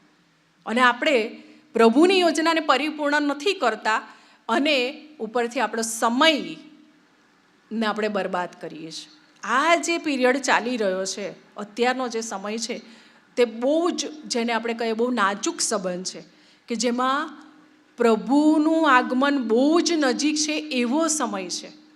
અને જો હજુ પણ આપણે પ્રભુની યોજના નથી સમજી શક્યા, તો જ્યારે પ્રભુની આગળ ઊભા રહેવાનું થશે ત્યારે આપણે શું મોહ લઈને જઈએ? પ્રભુએ તો આપણા માટે રાખ્યા છે કે તારે આટલા આત્મા આ પૃથ્વી પર જીતશે, એણે આ કામ કરવાનું છે. પણ આપણે એ યોજનાને જ નથી સમજી શકતા, કારણ કે નજીક નથી રહેતા અને સમયનો સદુપયોગ નથી કરતા. પ્રભુનું વચન કહે છે ને, સમયનો સદુપયોગ કરો કેમ કે દાડા ભૂંડા છે. આ બહુ જ નાજુક સમય ચાલી રહ્યો છે, દાડા ખરેખર ભૂંડા છે. એવા સંજોગોમાં જો આપણે સમયને બરબાદ કરીશું તો એ આપણા માટે બહુ નુકસાનકારક રહેશે. એક થોડીક રમૂજી લાગે એવી એક વાર્તા છે કે એક વાઘ અને ગધેડા વચ્ચે લડાઈ થઈ. વાઘ અને ગધેડો જંગલમાં. પેલો ગધેડો એમ કે ઘાસ ભૂરું છે અને પેલો વાઘ એમ કે ઘાસ લીલું છે. અને બે વચ્ચે એટલી દલીલ ચાલી. પેલો ગધેડો એમ જ કે ઘાસ ભૂરું છે અને પેલો એમ જ કે લીલું છે ઘાસ. પછી બંને વચ્ચે મારામારી સુધી વાત પહોંચી ગઈ. પેલો વાઘ સમજાવવાનો પ્રયત્ન કરે કે ઘાસ લીલું છે, પણ પેલો એમ જ કે ના ભૂરું છે. પછી એટલી બધી વાત આગળ ચાલીને ઝઘડો આગળ ચાલ્યો ને, એટલે પછી સિંહ સુધી વાત ગઈ. ઘણો બધો સમય આમાં ગયો એ લોકોની લડાઈમાં. સિંહ સુધી વાત ગઈ ને રાજાએ સાંભળી. બંને રાજાની આગળ, સિંહ રાજાની આગળ ઊભા રહ્યા. પેલો ગધેડો એમ કે જુઓ ને, હું કહું છું કે આ ઘાસ ભૂરું છે અને આ માનતો નથી. તો પેલો વાઘ એમ કે રાજા, ઘાસ તો લીલું જ હોય ને, તો આ માનતો નથી ને મારી સાથે લડે છે. એટલે રાજાએ પછી ન્યાય આપ્યો. ગધેડાને કીધું કે તું જા તારા ઘરે, અને વાઘને કીધું કે તું જેલમાં જા 3 દિવસ. 3 દિવસની જેલ. અને પેલો ગધેડો તો કૂદતો જંગલમાં જીતી ગયો એમ કરીને ગયો. 3 દિવસ પછી પેલો વાઘ સજા પૂરી થઈ એટલે બહાર આવ્યો, સીધો રાજા પાસે ગયો, સિંહ પાસે. અને પછી એમને કહે છે કે રાજા, ઘાસ તો લીલું જ હોય ને, તમે કેમ મને જેલમાં નાખ્યો? તો રાજા કે હા, ઘાસ તો લીલું જ હોય ને. કે તો પછી મને કેમ જેલમાં નાખ્યો ને ગધેડાને જવા દીધો? એટલે સિંહ એને એમ કે છે કે ગધેડા જેવા મૂર્ખ સાથે તે દલીલો કરીને તારો સમય બરબાદ કર્યો ને, એટલે મેં તને સમયનું ભાન કરાવવા માટે જેલમાં નાખ્યો. કે તે 3 દિવસ સુધી ખોટી જગ્યાએ ખોટી બાબતમાં ચર્ચા કરીને તારો કિંમતી સમય બગાડ્યો ને, તે તને સમયનું ભાન કરાવવા માટે. આપણે ખ્રિસ્તી લોકો ઘણીવાર એટલી ખોટી જગ્યાએ આપણો સમય બરબાદ કરીએ, મૂર્ખતામાં, કે જે સમય બહુ જ કિંમતી છે, દાડા ભૂંડા છે ને સમયનો સદુપયોગ કરવાનો છે, એવા સમયે આપણે કેટલી ખોટી ચર્ચાઓ, આપણે સરકારની નિંદા કરીએ અને એની ચર્ચા કરીએ, અને બીજી ઘણી બધી એવી રાજકારણની ચર્ચાઓ અને એવી બધી ચર્ચાઓની અંદર કે જેનાથી આપણું કશું વળવાનું ના હોય ને કંઈ આપણું થવાનું ના હોય, એવી ખોટી ચર્ચાઓમાં આપણે સમય વ્યતીત કરીએ છીએ કે જે સમય બહુ જ કિંમતી છે એ સમયને આપણે બરબાદ કરી દઈએ છીએ. જો આપણે આખા દિવસને અંતે જો સરવૈયું કાઢીએ ને કે આપણે કેટલો સમય વેસ્ટ ગયો અથવા ક્યાં આપણે ખોટો સમય કાઢ્યો, તો એટલા બધા કલાકો એમાં હોઈ શકે. જે સમય આપણે પ્રભુને આપવો જોઈતો હતો, પ્રભુના વચનોમાં, પ્રાર્થનામાં, પ્રભુની નજીક બેસવામાં, કે જેથી કરીને આપણે પ્રભુને ઓળખી શકીએ, તો એ ઓળખવાને બદલે આપણે ખોટી જગ્યાએ આપણો સમય બરબાદ કરીએ છીએ અને પેલા વાઘની જેમ પછી જેલમાં જવું પડે, એના જેવી પરિસ્થિતિ થાય. પ્રભુએ આપણને જ્યારે કોઈક જગ્યાએ મૂક્યા છે, બહુ જ અગત્યની વાત, જે જગ્યાએ આપણને મૂક્યા છે ને, એ જે તે કુટુંબ હોય, જે તે મંડળી હોય, નોકરીનું સ્થળ હોય કે કોઈ પણ જગ્યા પર, પણ એ જગ્યાએ આપણને એમનેમ નથી મૂક્યા.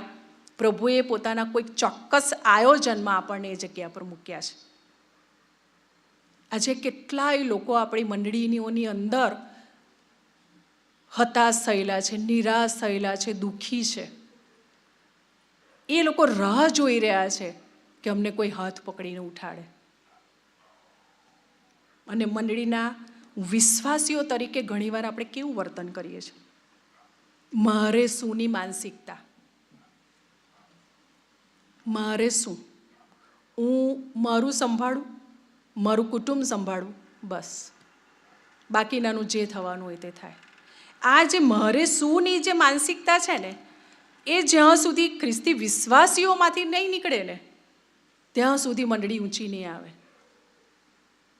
આપણે ફક્ત આપણું જ જોઈને બેસી રહીએ છીએ અને બાકીના બધા માટે મારે શું, પાળક સાહેબ છે ને જોશે, આ પેલા લોકો બહુ પ્રાર્થના કરે છે એ જોશે, આપ મારે શું, બીજાનું જે થવાનું હોય તે થાય. અને જો વિશ્વાસીઓ તરીકે પણ જો આપણે આ જ વલણ રાખીએ છીએ તો આપણી મંડળીને આપણે ક્યારે ઊંચી કરીશું? કેટલા બધા લોકો આજે એવા હોય છે કે જે રાહ જોઈને બેઠા છે. પ્રભુનું વચન આપણે હમણાં જે વાંચ્યું તે પ્રમાણે કે પ્રભુ અંજીરીની પાસે ગયા અને એક પણ ફળ મળ્યું નહીં. વિશ્વાસીઓને આજે પડકાર છે. પ્રભુ આપણી પાસે આવે છે તો શું પ્રભુને ફળ મળે છે આપણામાંથી? પ્રભુ આપણી પાસે ફળની અપેક્ષા રાખે છે. પ્રભુએ આપણને તારણની ભેટ આપી, અનંત જીવનની ભેટ આપી, આપણા માટે બલિદાન આપ્યું. પ્રભુ આપણી પાસે ફળોની અપેક્ષા રાખે છે. પણ એ ફળ ક્યારે આવે? ત્યાં લખેલું છે કે ડાળીઓ વેલામાં રહ્યા વિના ફળ આપી શકતી નથી. એના માટે વેલામાં રહેવું પડે, વેલાને ઓળખવો પડે, વેલાની નજીક રહેવું પડે. ડાળી વેલાની નજીક રહે ને, એની સાથે જોડાયેલી રહે ને તો ફળ આપે. નહીં કે આપણે ગમે તેટલી કમિટીઓમાં રહીને ગમે તેટલી દોડ કરીએ ને, એ ફળ આપેલું ના કહેવાય. પણ ખરેખર જ્યારે આપણે આત્મિકતાથી સેવા કરીએ છીએ, એ બધા કામ તો આપણે કરવાના જ છે, પણ આપણે કઈ રીતે સેવા કરીએ છીએ? ખાલી પોતાના માન મોભા માટે, પોતાના સંતોષ માટે કે હા મેં કામ કર્યું, એ ઈરાદાથી કરીએ છીએ કે ખરેખર પ્રભુને માટે કરીએ છીએ? આ બે તફાવત છે. સેવા તો બધા કરે, દોડાદોડી પણ બધા કરે, પણ આપણો ઈરાદો કયો છે તે અગત્યનું છે.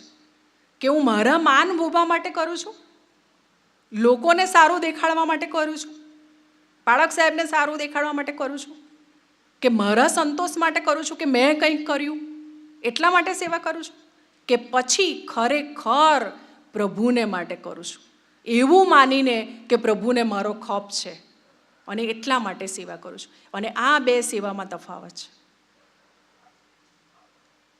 આજે સવારે જ મેં બાઇબલ સ્ટડીમાં લીધું હતું એક ઉદાહરણ કે આપણે કઈ રીતે સેવા કરીએ છીએ. ઘણીવાર આપણે એવું જ માનતા હોય છે કે અહીંયાથી આ વચન આપવું એ જ સેવા કહેવાય, અહીંયાથી વચન બોલવું, સંદેશો આપવો એને જ સેવા કહેવાય. એવું નહીં.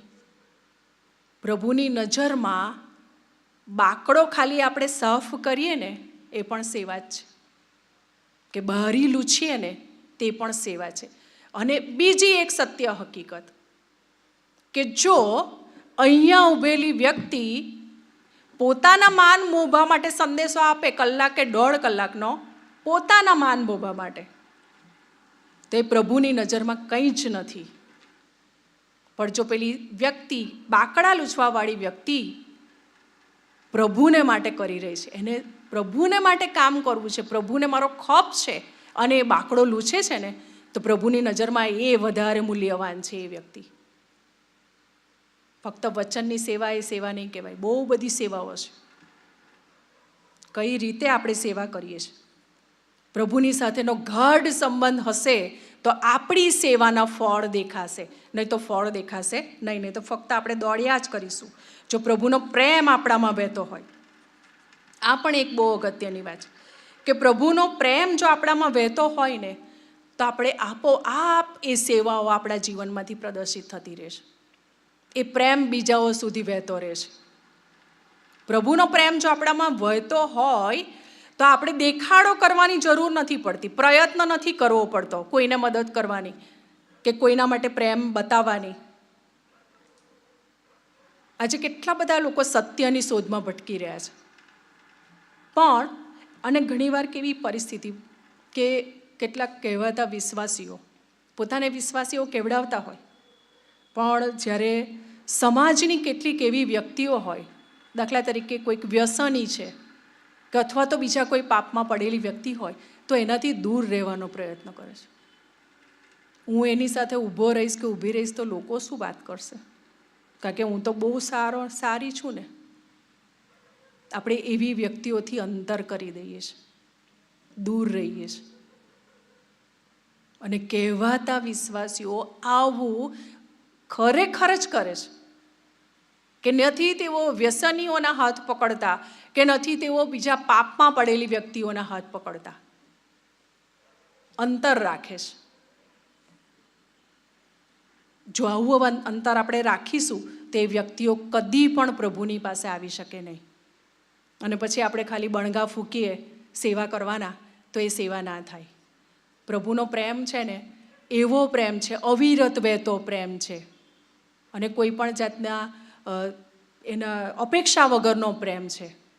એ પ્રેમ આપણા હૃદયમાંથી જો ખરેખર વહેતો હોય ને, તો ગમે તેવી વ્યક્તિ કેમ નહીં હોય, આપણે એનો હાથ પકડી લઈએ. પછી ખાડામાં પણ કેમ નહીં પડેલી હોય, ગંદા નાળામાં કેમ નહીં પડેલી હોય, ગમે તેવા ભયંકર પાપમાં કેમ નહીં પડેલી હોય, પણ આપણે પકડી લઈએ, કારણ કે એ પ્રભુનો પ્રેમ આપણામાં આવે છે. અને પ્રભુનો પ્રેમ આ છે. લાજરસનું ઉદાહરણ આપણને બધાને ખબર છે. પ્રભુ ઈસુ ખ્રિસ્તે લાજરસને જીવતો કર્યો. જ્યારે લાજરસની કબર આગળ પ્રભુ ઈસુ ખ્રિસ્ત ઊભેલા હતા, અને પછી એને કહેવામાં આવે છે, એની બેન કહે છે કે પ્રભુ આ તો 3 દિવસથી અંદર પડ્યો છે અને હવે ગંધાતો હશે, બરાબર. એ આખી ઘટના આપણને ખબર છે. અને પ્રભુ ઈસુ ખ્રિસ્ત ત્યાં ઊભા રહીને એવું કહે છે કે લાજરસ બહાર આવો. લાજરસ બહાર આવ્યો. લાજરસ જ્યારે બહાર આવે છે ને, બહુ અગત્યની વાત છે. લાજરસ જ્યારે બહાર આવ્યો ને, ત્યારે એના આખા શરીર પર કફન વીંટાળેલું હતું. ત્યાં એવું લખ્યું છે કે જે કફન વીંટાવીને એને અંદર મૂકેલો ને, તે કફન એના આખા શરીર પર વીંટાયેલું હતું. અને પછી એ કફન સાથે બહાર આવ્યો. અને પ્રભુએ એ જે લોકો ઊભેલા તેને કીધું કે એના બંધન છોડી નાખો, લાજરસના બંધન છોડી નાખો. એ કામ કોને સોંપ્યું? લોકોને. કેમ? પ્રભુ સજીવન કરી શકે છે તો પ્રભુ બંધન છોડીને જ એને બહાર લાવતે ને. એક પ્રશ્ન છે કે પ્રભુ જો જીવતો કરી શકે છે એને, તો એનું જે વીંટળાયેલું કફન છે તે પણ ત્યાં પાડીને એને જ બહાર લાવતે એના સાદા વસ્ત્રોમાં. પણ કફન વીંટાયેલો બહાર આવ્યો, અને એ કફન છોડવાનું કામ, એ બંધન છોડવાનું કામ પ્રભુએ લોકોને સોંપ્યું. એ જ પ્રભુ આજે આપણને કહે છે, એ બંધનો છોડવાનું કામ પ્રભુએ આપણને આપ્યું છે. જુઓ આજે આપણી મંડળીઓની પરિસ્થિતિ કેવી છે, કેટલી ભયંકર સ્થિતિમાં આપણા લોકો છે. પ્રભુ ઈસુ ખ્રિસ્ત પાપીઓને તારવા માટે, એવું ત્યાં નથી લખ્યું કે સારા લોકોને તારવા માટે. અને આપણે જો આવું અંતર રાખીશું તો આપણે કહેવાતા, આપણે પોતાની જાતને વિશ્વાસી કહેવડાવીએ, અને પ્રભુ પછી જો આપણે આ લોકોની સાથે આવું વર્તન રાખીએ, એવી વ્યક્તિઓ સાથે, તો ક્યાં પ્રભુનો પ્રેમ આપણામાં વહેરે છે? તો ફક્ત આપણે પ્રભુ ઈસુ વિશે જ જાણ્યું છે, પ્રભુને નથી જાણ્યું, એવું નક્કી કરી લઈએ કે હું પ્રભુને નથી જાણતો. જો પ્રભુને જાણતા હોય ને, તો એ ગમે તેવી વ્યક્તિ હોય એનો હાથ પકડીને એને ઉઠાડે. આજે આપણી મંડળીઓની આટલી ભયંકર સ્થિતિ, દરેકે દરેક મંડળીઓ, પર્ટિક્યુલર કોઈ આ મંડળીને નથી કહેતી, જનરલ વાત, એક મંડળીઓની અંદર ભયંકર સ્થિતિ. એટલા બધા કુટુંબો તૂટેલા છે.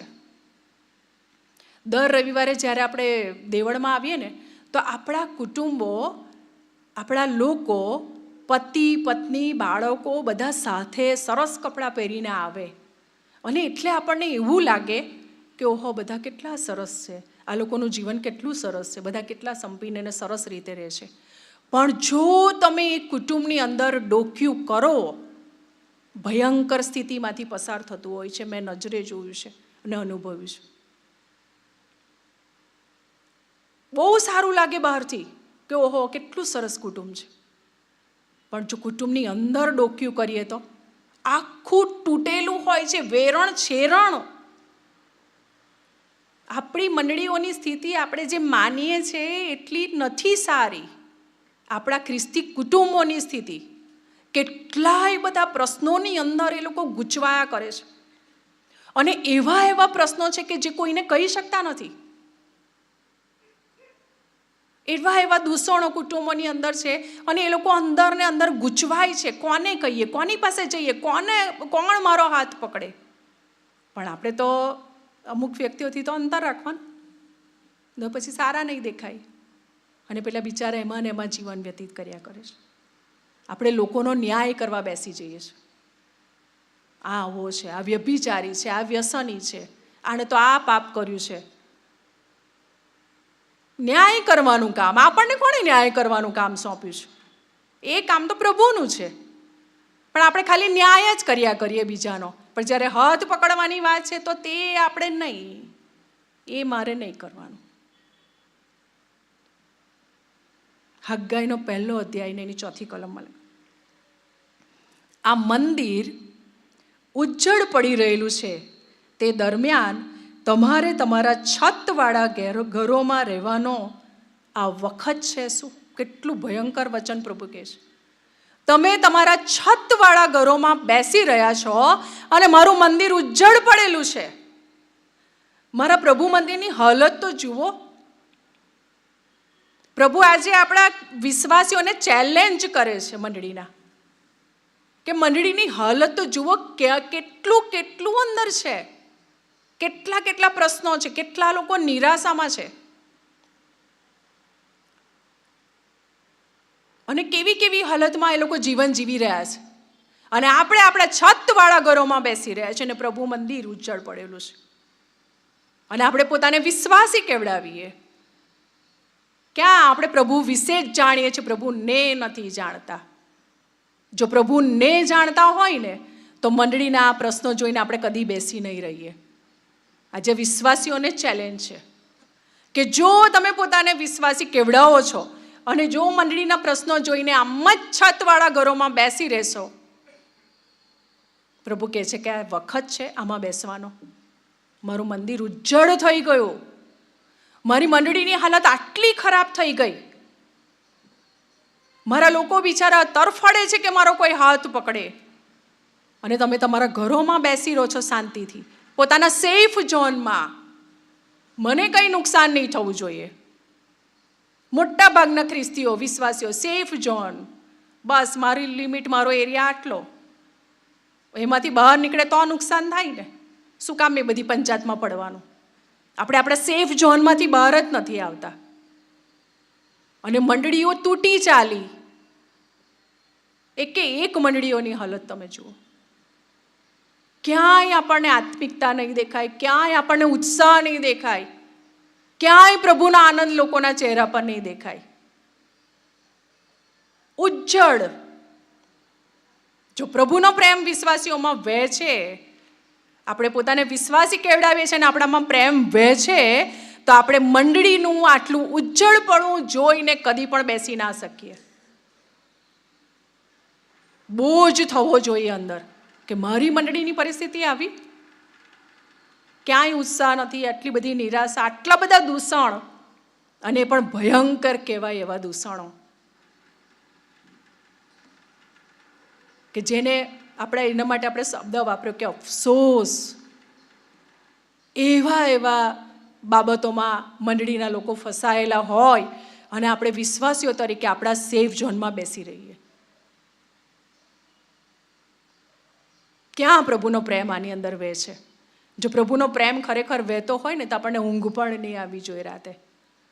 એ ચહેરા દેખાય આપણી આંખો સામે કે ઓ, આને મારી જરૂર છે, આને મારો હાથ પકડીને ઉઠાડવાનો છે.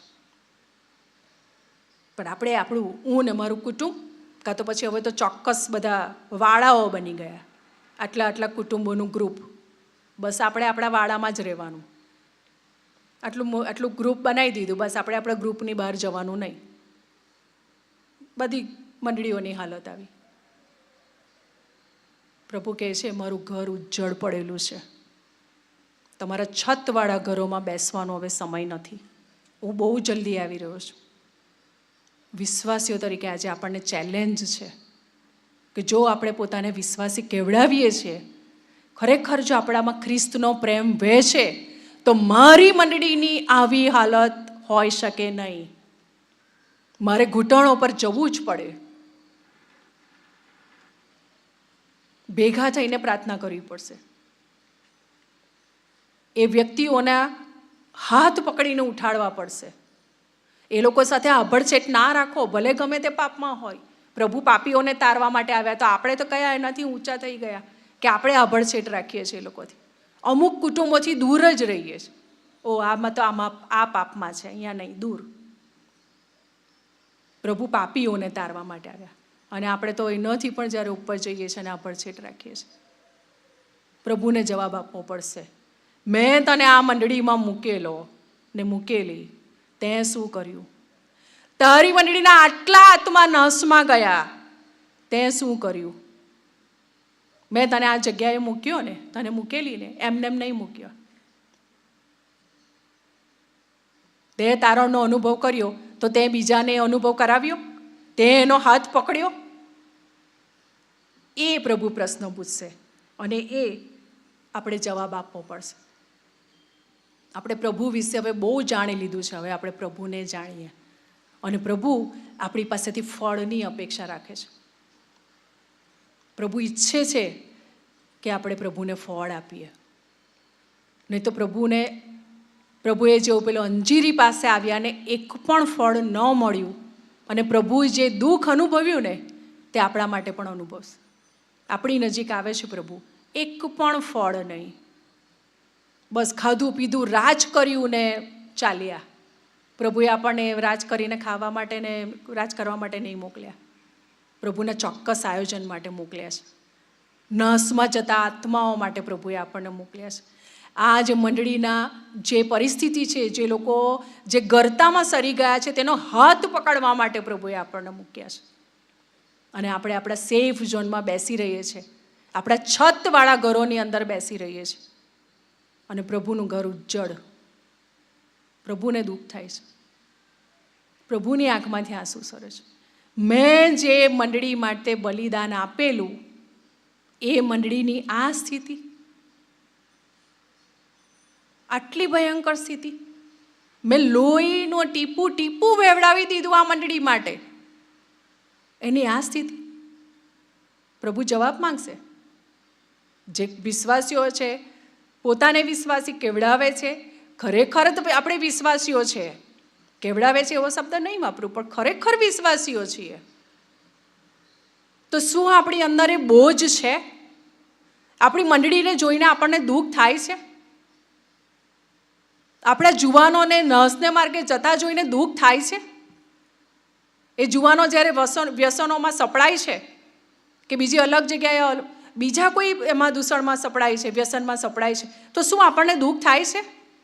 કે પછી આપણે એવું માને છે મારે શું, એના મા બાપ જાણે? એના મા બાપ તો જાણશે જ, પણ આપણે વિશ્વાસી છીએ ને, આપણને અહીંયા મૂક્યા છે ને, તો આપણી ફરજ છે અને એ કામ આપણને પ્રભુએ આપ્યું છે. કુટુંબોને તૂટતા જોઈએ ને ત્યારે આપણને એક વિષય મળી જાય નિંદાનો. કુટુંબોમાં જ્યારે ભંગાણ પડવાનું હોય ને, ચાલતું હોય લડાઈ ઝઘડા, એટલે એક સ્ટોરી મળી જાય અને પછી એકબીજાને શેર કરીએ. આના ઘરમાં આવું થયું, આના ઘરમાં આવું થયું, આને આવું કીધું ને આને આવું કીધું, અને હવે તો છૂટાછેડા સુધી જવાના છે. ઇન્ટરેસ્ટિંગ. આપણને દુઃખ થવું જોઈએ. જો એક કુટુંબ તૂટે મંડળીનું, તો આપણને દુઃખ થવું જોઈએ, નહીં કે એને ઇન્ટરેસ્ટિંગ વિષય બનાવી દઈએ. રસનો વિષય ને વાતનો વિષય ને નિંદાનો વિષય. કેટલા રસથી આપણે સાંભળીએ એ બધી વાતો. પતિ પત્ની વચ્ચે ઝઘડા થયા, બાળકો અને મા બાપ વચ્ચે ઝઘડા થયા, બહુ રસ પડે આપણને. દુઃખ થવું જોઈએ. આ કુટુંબ તૂટી રહ્યું છે, પ્રાર્થના કરવી પડશે. આ કુટુંબ આર્થિક સમસ્યામાં સપડાયું છે, કરવી પડશે પ્રાર્થના. પણ આપણે પહેલાં નિંદા કરીએ, કામ નહીં કરે તો આવું જ થાય ને, આમ કરે તો આવું જ થાય ને, ન્યાય કરવા બેસી જઈએ. પ્રભુએ આપણને એટલા માટે નથી મોકલ્યા. પ્રભુએ આપણને એટલા માટે મૂક્યા છે કે આપણે જે મંડળીની અંદર છીએ એ મંડળીના તૂટતા કુટુંબો હોય કે ગરતામાં ગયેલા કુટુંબો છે કે ગરતામાં ગયેલા જીવનો છે, નાશ પામતા આત્માઓ છે, તેને ઉચકવા માટે મોકલ્યા છે. છતવાળા ઘરોમાં બેસવા માટે નથી મોકલ્યા આપણને. એમનેમ પ્રભુએ આપણા માટે બલિદાન નથી આપ્યું, આપણને તારણની ભેટ એમનેમ નથી આપી દીધી. કે પ્રભુ ઈચ્છે છે તારણની ભેટ તમને આપી છે તો તમે મને ફળ આપો, આ મંડળીના લોકોને તમે બચાવી લો. અને પ્રભુ આજે આપણી પાસે એ અપેક્ષા રાખે છે. આજે વિશ્વાસીઓને ચેલેન્જ, એક પડકાર છે. આપણા હૃદયને પૂછીએ કે મારી મંડળીના આવા કુટુંબો, જે તૂટી રહેલા કુટુંબો છે, જે વ્યસનમાં સપડાયેલા કુટુંબો છે, જે વ્યભિચારમાં સપડાયેલા કુટુંબો છે કે વ્યક્તિઓ છે, તેને માટે મને બહુ જ થાય છે કે પછી મને ખાલી વાતનો વિષય જ જોઈએ છે. ને ઘણીવાર તો પ્રેયર રિક્વેસ્ટને નામે આ વાત આમથી આમ ને આમથી આમ પ્રેયર તો કરે છે કે કેમ તે તો એક 2 નંબરની વાત. ઘણી જગ્યાએ એવું ચાલતું હોય, એકબીજાને પ્રેયર રિક્વેસ્ટ આપે ને એકબીજાના ઘરોની વાતો ફેલાતી જાય. પ્રભુએ આપણને એટલા માટે નથી મોકલ્યા. પ્રભુએ જેવી રીતે માંદાઓનો હાથ પકડ્યો, ગરીબોનો હાથ પકડ્યો, અને એ પ્રભુએ જે રીતે લોકોને મદદ કરી એ રીતે આપણે લોકોના હાથ પકડવાના છે. આપણી મંડળીને આત્મિક ઊંચાઈ પર પહોંચાડવાનું, લોકોને તૂટતા જે કુટુંબો છે તેને બચાવવાનું, અને એના માટે હાથ લંબાવવા માટે મોકલ્યા છે. નહીં કે ફક્ત આપણે અહીંયા બેસી રહીએ અને દર રવિવારે ભક્તિ સભામાં આવીએ અને દાન આપીએ અને પોતાને આપણે ધાર્મિક કહેવડાવીએ. ફક્ત પ્રભુ ઈસુ વિશે જ જાણેલું કહેવાય, પ્રભુ ઈસુને નથી જાણ્યું. જો નજીકનો સંબંધ હશે તો પ્રભુ આપણને એમના હૃદયની યોજના કહી દેશે અને પ્રભુ આપણને બતાવશે કે જા, આ કુટુંબને તારી જરૂર છે. અને આપણને દેખાશે, એકચ્યુઅલી દેખાય તો છે જ, પણ આપણે ત્યાં સુધી જતા નથી કારણ કે આપણને બહુ જ નથી. પ્રભુ આજે આપણને દરેક જણને વ્યક્તિગત રીતે કહે છે કે આપણે જ્યાં આ મંડળીમાં છીએ તો પ્રભુએ ચોક્કસ યોજના સાથે આપણને મૂક્યા છે. અહીંયા આ મંડળીમાં આપણે છીએ તો પ્રભુએ ચોક્કસ યોજના સાથે મૂકેલા છે. પ્રભુનું ચોક્કસ આયોજન છે અને પ્રભુની એ યોજના પાર પાડવા માટે અહીંયા મોકલીએ છે. પ્રભુની એ યોજનામાં આપણે સામેલ થઈએ અને આપણે પ્રભુને માટે ફળ આપનાર બનીએ.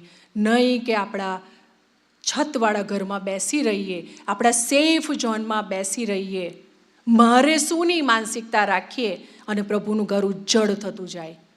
દેખીતું આપણને દેખાય કે પ્રભુનું ઘર ઉજ્જડ થઈ રહ્યું છે, આટલી બધી નિરાશા છે અને આટલું બધું પ્રભુ મંદિરમાં દેખાઈ રહ્યું હોય છતાં જો આપણે શાંતિથી બેસી રહીએ, બોજ થવો જોઈએ અંદરથી. પ્રભુ આપણને કૃપા આપે કે આપણે આવા કુટુંબોને બચાવવા માટે આપણો હાથ લંબાવીએ. પ્રભુ આજે આપણને ચેલેન્જ આપે છે વિશ્વાસીઓને, મેં તને તારણની ભેટ આપી છે, મેં તારામાં પ્રેમ મારો મૂક્યો છે, તો એ પ્રેમ શું તું બીજા સુધી વેવડાવે છે? આ મંડળીને આત્મિક ઊંચાઈ પર લાવવાનું કામ મેં તને સોંપ્યું છે. પ્રભુ કહે છે ઓળખી કાઢો, શોધી કાઢો એવા કુટુંબોને, કોને આપણી જરૂર છે, હાથ પકડી લો એ લોકોના. કેટલાય કુટુંબો તો એવા હોય છે, એટલી ભયંકર સ્થિતિમાં હોય છે, પણ એ લોકો કોઈને કહી શકતા નથી, એ લોકો સુધી કોઈ પહોંચતું જ નથી. એ લોકો રાહ જોઈ રહ્યા હોય છે કે કોણ મારો હાથ પકડે, કોણ અમારો હાથ પકડે ને અમને બહાર કાઢે, પણ આપણને ફુરસદ જ નથી કોઈનો હાથ પકડવાની. પણ પ્રભુ આજે આપણને કહે છે કે મારું આગમન હવે બહુ નજીક છે, હવે ખોટી બાબતોમાં સમય બગાડશો નહીં. મંડળીનું ઉજ્જડપણુંને જુઓ છો તમે તો એ ઉજ્જડપણાને દૂર કરો. હવે છતવાળા ઘરમાંથી બહાર આવી જાઓ અને પ્રભુને માટે કામ કરો. આવો આપણે પ્રાર્થના કરીએ. હે અમારા સ્વર્ગીય પ્રેમાળ પિતા, રાજાઓના રાજા, પ્રભુના પ્રભુ, તમારો આભાર માનીએ છીએ, તમારી સ્તુતિ કરીએ છીએ તમારા જીવંત વચનોને માટે. પ્રભુ હા પ્રભુ, તમે તમારા જીવંત વચનો દ્વારા અમારી સાથે વાત અને વ્યવહાર કર્યો છે. અમને વિશ્વાસીઓને પ્રભુ તમે આજે જે પડકાર આપ્યો છે કે પ્રભુ અમે નાશમાં જતા આત્માઓને બચાવીએ, એ તૂટતા કુટુંબોનો હાથ પકડીએ, એ વ્યભિચારમાં પડેલી વ્યક્તિ હોય કે વ્યસનમાં પડેલી વ્યક્તિ હોય, એ લોકોને એ ગરતામાંથી બહાર લાવીએ પ્રભુ. એવી કૃપા અમારા પર થવા દો. હા પ્રભુ, એ તમારો અવિરત પ્રેમ અમે બીજાઓ સુધી વહેંચી શકીએ અને વેવડાવી શકીએ એવી કૃપા તમે અમને આપો પ્રભુ. અમે અમારા છતવાળા ઘરોમાંથી બહાર નીકળીને તમારા માટે કામ કરનાર બનીએ એવી કૃપા પ્રભુ તમે અમને આપો, એવી અમે ખાસ તમારી પાસે પ્રાર્થના લાવીએ છીએ. ફરી એકવાર પ્રભુ, અમે સર્વ તમારા હાથમાં સોંપાઈએ છીએ. અમારી પ્રાર્થના પ્રભુ ઈસુ ખ્રિસ્તના નામમાં સાંભળો અને સ્વીકાર કરો. આમેન.